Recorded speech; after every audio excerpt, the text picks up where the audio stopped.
Ahora, pastor, déjame decirte el secreto del éxito. El secreto es sobrevivir a las críticas. La gente siempre te criticará. No importa lo que hagas, ellos te criticarán. Nunca le hicieron una estatua a los criticones. Así que si te mantienes sirviendo al Señor, a pesar de lo que otros digan, Dios te bendecirá. La Biblia compara el ministerio con una carrera, y mientras estés corriendo la carrera, siempre habrá gente a los lados del camino que estarán alentándote o desanimándote. Yo te diría que si quieres llegar a la meta, si quieres terminar la carrera, tienes que ignorar a ambos, aquellos que te alientan y aquellos que te desaniman, porque ambos pueden distraerte en tu carrera. Las grandes personas son personas ordinarias con una extraordinaria cantidad de determinación. Las grandes personas son gente que no sabe lo que es abandonar. Ellos siguen hacia adelante. La Biblia dice en Gálatas 6, versículo 9, no nos cansemos, pues, de hacer el bien, porque a su tiempo segaremos si no desmayamos. ¿Escuchaste eso?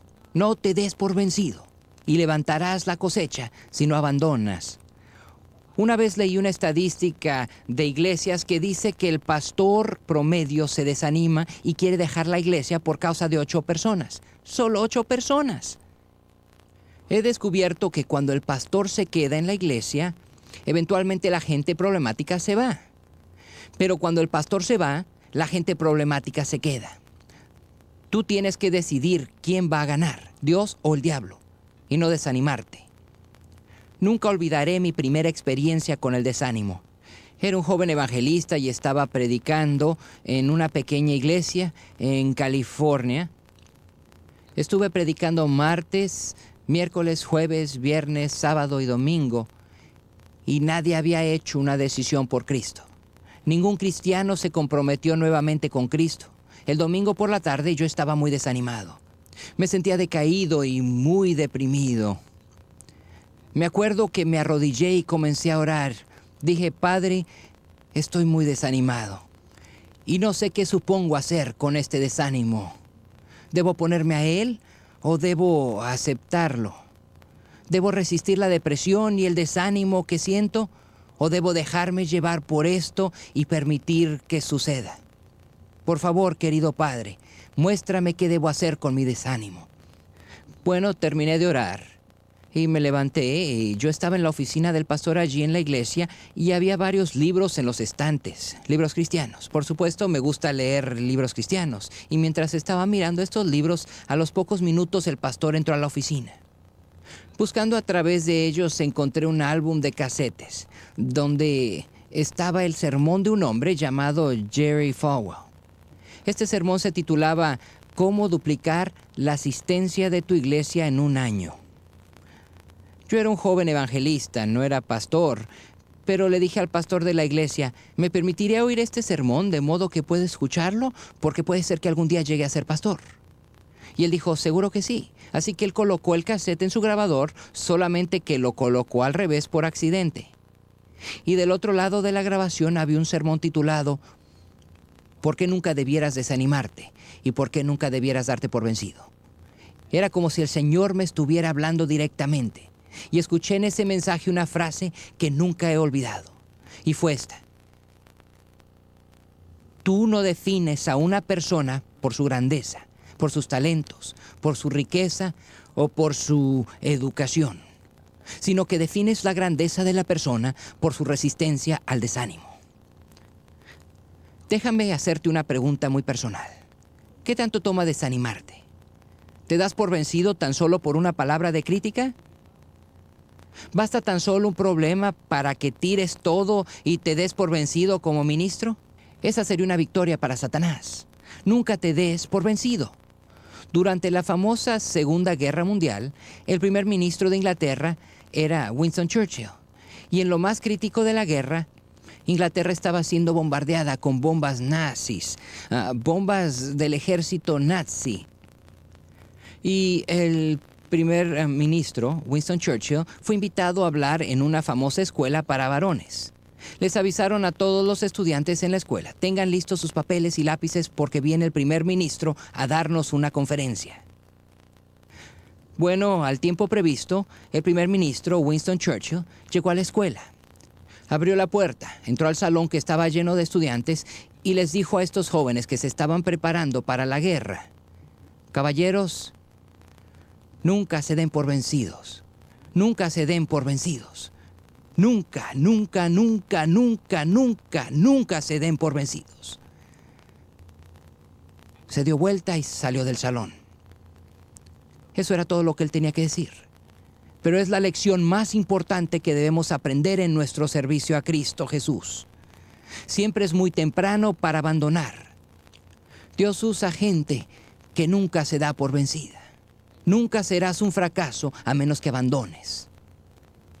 El hecho es que Dios usa los problemas para que dependamos de Él. Dios usa las dificultades y aún el criticismo para mantenernos humildes, para mantenernos enfocados y comprometidos al propósito de la iglesia. Ahora tú dirás: Rick, quiero tener una gran visión para mi iglesia. Quiero soñar grandes sueños. Quiero creer a Dios para grandes cosas. Pero ¿cómo puedo tener un gran sueño sin enorgullecerme? ¿Cómo puedo tener una gran visión sin sentirme orgulloso o egoísta en mi vida? Bueno, déjame decirte algunas formas en las que Dios nos mantiene humildes. Dios hará lo siguiente para mantenerte humilde y enfocado, de modo que Él pueda lograr grandes cosas a través de ti. Número 1, serás criticado injustamente. Cuando comiences a hacer lo que Dios quiere que hagas, en el momento en que comiences a servir a Dios con todo tu corazón, alma y fuerzas, la gente se enojará contigo. Serás atacado, serás juzgado y serás criticado.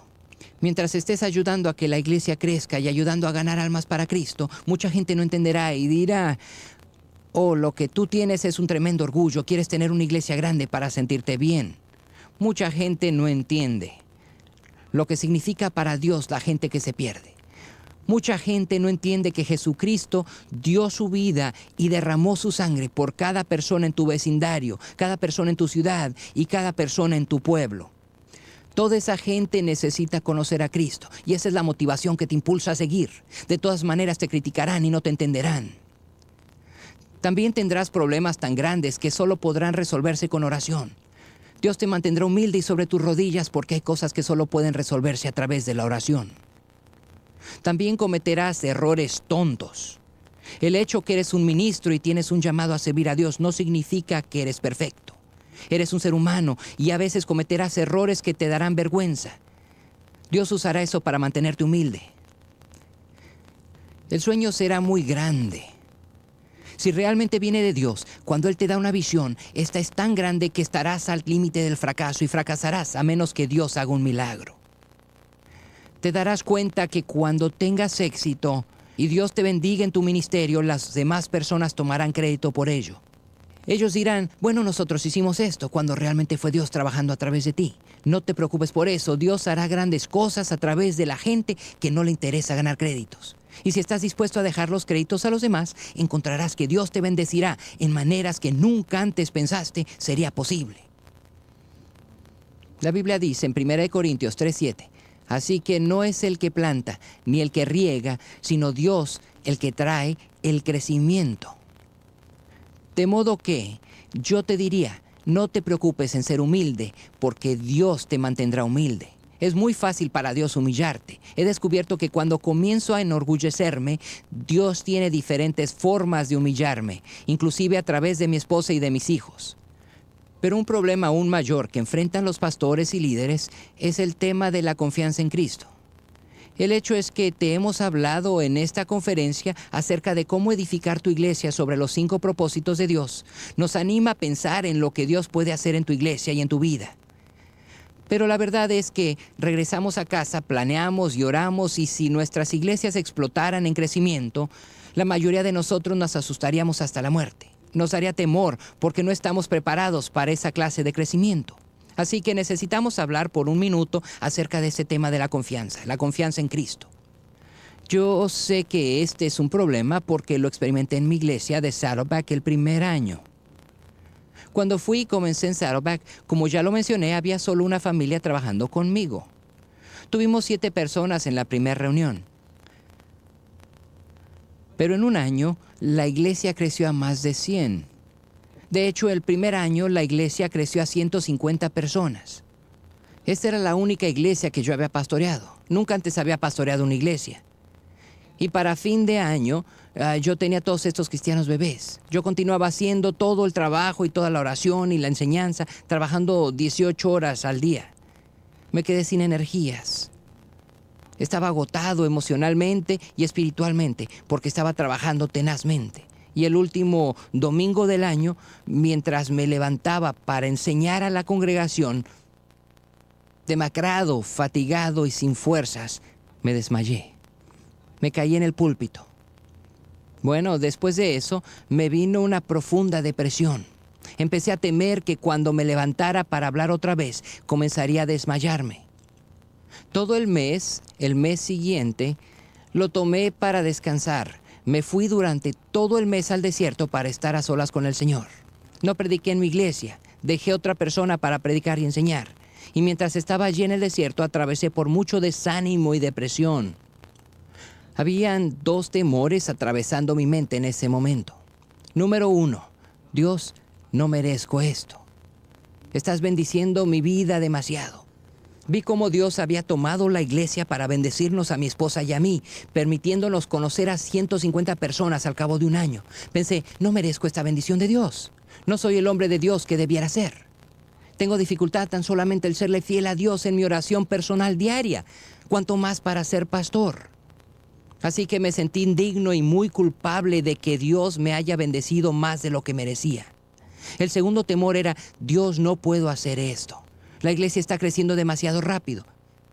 Me daba suficiente cuenta que si la iglesia había crecido a 150 en un año, cuánto más crecería en los años futuros. Supe rápidamente que en pocos años tendríamos algunos miles. Pero sabía poco. En la actualidad pastoreo una iglesia que tiene una asistencia de 14,000 personas los fines de semana. Tenemos que tener 4 servicios para recibir a toda la gente. Pero tuve estos temores de no puedo hacerlo y no lo merezco. Y allí en el desierto, Dios me dijo 3 cosas que cambiaron mi vida en el ministerio. Número 1, Él dijo, tienes razón, Rick, no lo mereces. Nunca lo mereciste ni lo merecerás, porque es todo por gracia. Dios no nos bendice porque lo merecemos. Él bendice nuestras vidas por su gracia. Yo no merezco ser cristiano, mucho menos estar en el ministerio. Así que, ¿cómo pudiera merecer esto? Nunca lo mereceré. La segunda cosa que Dios me dijo es, Rick, ¿de quién es esta iglesia? Yo dije, bueno, Jesús es tu iglesia. No es mía, es la iglesia de Jesucristo. Jesús dijo, edificaré mi iglesia. Y Dios me dijo, Rick, enfócate en edificar gente y yo edificaré la iglesia. Y recuerdo que dije algo así como, está bien Dios, trato hecho. Me imaginé levantándome de mi silla en la oficina y diciéndole, Jesucristo, siéntate tú en la silla. Ahora tú eres el pastor de esta iglesia. Después de todo, no es por mi ingeniosidad, creatividad, talentos o trabajo que la iglesia funciona. Es la iglesia de Dios y Él es el responsable por su funcionamiento. Ahora, cuando hice esto y dije, está bien Jesús, tú eres el responsable por la iglesia y no yo, tú estás a cargo. Vino sobre mi cuerpo un gran descanso. Fue como sacarme un peso, una gran montaña de sobre mis hombros. Y de repente comencé a relajarme por primera vez en muchos meses. Me di cuenta que yo era un trofeo de la gracia de Dios, que Dios había trabajado a través de mí por su gracia y mi fe en Él. Y supe que era su iglesia. De esta experiencia surgió la tercera verdad, que yo soy el hombre de Dios para esta iglesia en este tiempo. Y que nada puede quitar eso de mi vida. Ni la crítica, ni los problemas, ni la enfermedad, ni la falta de dinero, ni un edificio. Yo soy el hombre de Dios para esta iglesia. Ahora yo estoy convencido que un auténtico líder, la clase de líder que Dios usa, nace siempre de una crisis. Un liderazgo auténtico está basado siempre sobre la fe en la gracia de Dios. Necesitas recordar que cada cosa que Dios hace en ti, por ti, a través de ti y para ti, Él lo hace por gracia a través de la fe. Nunca lo merecerás. Jesús dijo, no me habéis elegido vosotros a mí, sino yo os elegí a vosotros para que llevéis mucho fruto. Ahora yo sé, habiendo hablado con miles de pastores, Más de 63,000 pastores han pasado por el seminario de una iglesia con propósito. Que muchos líderes de iglesias se sienten culpables acerca de su ministerio o muy inmerecedores. Tú pensarías, ¿por qué habría elegido Dios usarme a mí? Te diré por qué. Él eligió usarte por gracia. Gracia es que Dios sabía cada error que yo iba a cometer en mi ministerio y de todas maneras me eligió. Gracia es el hecho de que Dios sabe los errores que vas a cometer en tu ministerio y a pesar de ello, Él te eligió para usarte. Así que no te dejes intimidar por el diablo. Algunos de ustedes han tenido un pasado pecaminoso. Y cuando piensas acerca de tu pasado, piensas de la vergüenza que sientes por tu culpabilidad pasada. No permitas que el diablo te intimide. Cuando el diablo te recuerde tu pasado, recuérdale a él su futuro, porque la Biblia dice que él será lanzado al infierno y destruido. El hecho es que Dios usa gente común. Si Dios usara solo gente perfecta, nada se llevaría a cabo, porque no hay gente perfecta en este mundo. Lo que tú necesitas es salir y estar a solas con Dios, donde puedas obtener la reafirmación de tu llamado. Que Dios te está usando por gracia a través de la fe, y Él trabajará en tu vida de esa manera. No pudiera sobreenfatizar la importancia de la fe en tu vida. La Biblia dice, sin fe es imposible agradar a Dios. También dice, lo que no proviene de fe es pecado. La Biblia dice, de acuerdo a tu fe te será hecho. Así que déjame hacerte una pregunta muy personal. ¿Qué esperas que Dios haga en tu ministerio? Aún sin conocerte, yo pudiera contestar esa pregunta. Él está haciendo exactamente lo que tú esperas que haga, ni más ni menos. La gente a menudo me pregunta, Rick, ¿por qué te usa Dios? La razón por la cual me usa es porque espero que Él me use. No por quién soy yo, sino por quién es Él. No por lo que yo hice, sino por lo que Él hizo hace 2000 años atrás. Dios nos usa por gracia a través de la fe. Y cuando ponemos fe en su gracia, Él está dispuesto a usarnos. Limitamos mucho a Dios por nuestra incredulidad. Si estudias las Escrituras, encontrarás que cada vez que Dios se movió desde el cielo hacia la tierra e hizo milagros, es porque alguien creyó. Ahora déjame ser bien claro en esto. Hay factores en tu vida sobre los cuales no tuviste ningún control. Como mencioné anteriormente, yo llamo a estos factores soberanos. Tú no elegiste dónde y cuándo ibas a nacer. Tú no elegiste los talentos naturales que te fueron dados. Tú no elegiste el país donde naciste. Estas cosas estuvieron fuera de tu control. Pero hay una cosa sobre la cual tienes control. Tienes control sobre elegir qué tanto creerás en Dios. Esa es tu elección. Creo que Dios está edificando una gran iglesia en California. La iglesia Saddleback que yo pastoreo. No porque la gente de nuestra iglesia sea especial. O porque yo o los demás pastores seamos especiales. Creo que Dios está edificando una gran iglesia porque encontró un grupo de personas que han elegido creer en Dios un poquito más de lo que otras iglesias han decidido creer en Él. Y esa es nuestra elección. Y esa es tu elección también. Sabes, yo pensaba que Dios era arbitrario en elegir a quién iba a bendecir. Solía pensar que Dios miraba desde el cielo hacia abajo y decía, te voy a usar a ti, y te voy a usar a ti, y a lo mejor a ti, y por el resto de ustedes lo siento mucho. Porque ya he hecho mi elección, no puedo hacer nada al respecto.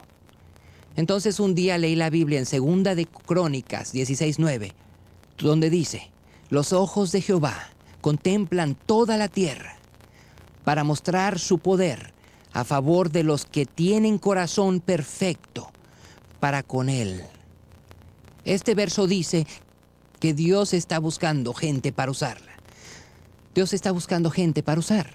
Y si permites ser usado, si estás dispuesto, si pones tu fe en su gracia, Dios te usará en gran manera. Él te usará para su gloria. Uno de mis versos favoritos es Hechos 13:36. Nos habla de David y dice, David sirvió según el propósito de Dios en su generación. Mi oración es que la gente pueda decir lo mismo de mí cuando muera, que realicé el propósito de Dios en mi generación. Y esa es mi oración para ti, que la gente pueda decir que has servido al propósito de Dios, al propósito de la adoración, del evangelismo, compañerismo, discipulado y ministerio. Esos propósitos, los propósitos eternos de Dios, que puedas servir en esos propósitos a tu generación antes de morir. ¿Quién quisiera seguir viviendo en esta tierra después que Dios haya terminado de usarnos? Irás a estar en el cielo con el Señor por siempre. Así que sigue fiel a los propósitos de Dios y nunca te des por vencido. Sé que algunos de ustedes probablemente estarán atravesando por circunstancias muy distintas. No tengo ninguna duda que los que están escuchando esta conferencia están experimentando dolor en el corazón. Yo vivo cerca del Océano Pacífico y a veces, para aclarar mis pensamientos y estar más cerca de Dios, voy y me siento en la playa. He notado que la marea baja, y cuando baja la marea, quedan sobre la arena muchas cosas feas. Hay pedazos de madera, basura y desechos. Y la playa ya no se ve tan hermosa. De hecho, es fea cuando la marea baja. Pero he notado que la marea siempre vuelve a crecer. Ahora mismo, para algunos de ustedes, la marea está baja en sus vidas. Y puedes estar sintiendo que Dios está muy lejos. Quizás sientas que estás solo. A lo mejor sientas que no tienes las fuerzas para terminar tu ministerio y hacer lo que Dios te ha llamado a hacer. Pero hoy quiero decirte, soporta, espera, no te des por vencido. Puede ser que la marea esté baja en tu ministerio, pero siempre vuelve a crecer. Hay un libro en Estados Unidos cuyo título dice, Los tiempos difíciles pasan. La gente fuerte no. Y yo creo esto. Así que no te des por vencido. Y cuando pienses, bueno, estoy sirviendo al Señor aquí en esta pequeña área, en esta oscura comunidad, en este lugar donde nadie me conoce, es porque estoy en un pequeño lugar o en una pequeña iglesia que a nadie le interesa mi ministerio. Quiero decirte que estás muy equivocado. Estás equivocado. Tu ministerio le interesa a Dios. Y Dios conoce tu nombre. Él tiene contado cada cabello de tu cabeza. Él te ama, te ha llamado y te ha puesto en el ministerio. Te puso allí para que le sirvas. Y es mejor que le sirvas a Él mientras te mantenga en ese lugar, para la gloria de su nombre y para tu crecimiento. Y para el crecimiento del reino de Dios. Oremos juntos. Padre Celestial, quiero agradecerte por habernos llamado a servirte. Y te agradecemos porque nuestros ministerios le interesan a Dios. Ayúdanos a que nunca nos comparemos con los demás. Ayúdanos a nunca darnos por vencidos. Ayúdanos a tener grandes sueños, a creer en ti para grandes cosas. Ayúdanos a intentar grandes cosas para ti y a esperar grandes bendiciones de ti. Ayúdanos a esperar que tú traigas a la gente que nos va a ayudar y a confiar en ti, no porque merezcamos tu bendición, sino por tu gracia. Y que nos llames a tu hogar para estar contigo. Esperamos ese día para estar contigo en el cielo. Pero que hasta el momento en que tú nos llames podamos usar cada día y toda nuestra energía para servirte a ti y a tus propósitos para esta generación. En el nombre de Jesús oramos. Amén. Estas son las preguntas a considerar. ¿Cuáles serían los primeros pasos que darías para completar con esta meta que te has propuesto? Tienes 10 minutos para discutir esto en tu grupo. Procura que todos participen en la discusión. Y al final tendrás 1 minuto para compartir un punto importante de esa discusión.